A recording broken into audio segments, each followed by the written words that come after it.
the question about Ron Paul and the kind of reception he is gaining, getting or not getting from the Republican establishment and also from the media is really quite interesting because obviously his message is resonating with a lot of people, especially on the conservative right.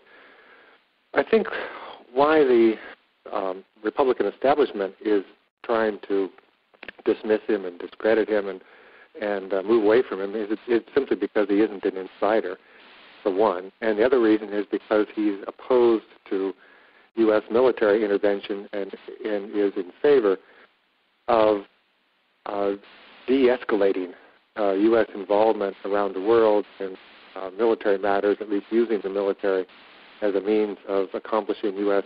imperial foreign policy. He wants to, cut back on American bases and, stop the varieties of wars and escalations of tensions in Russia, China, and the Mideast that the U.S. is now doing.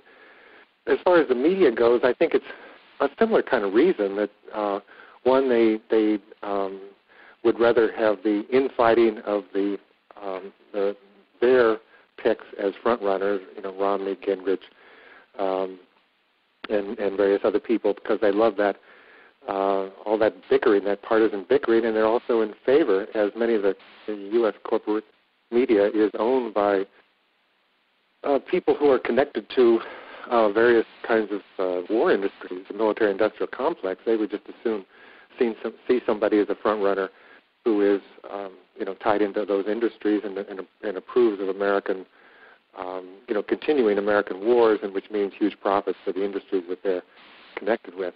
I think it's that simple in a way. However, may I say something for myself about Ron Paul, because many people talk to me about him and say, isn't it great that he is this much opposed to U.S. foreign policy and the wars we're fighting?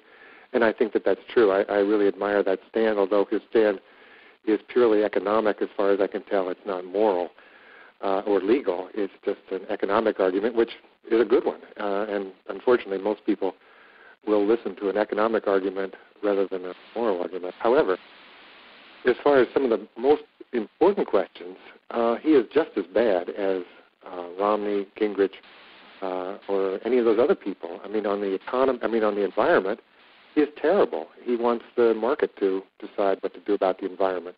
He wants no legislation. On the financial regulation, he doesn't want more regulation. He wants less.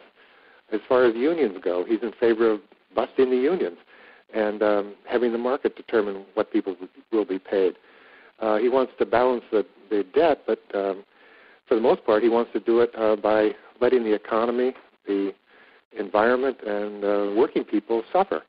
So I'm not sure at all that he's a good choice, but it is certainly an interesting question about why the media and the Republicans are trying to distance themselves from him.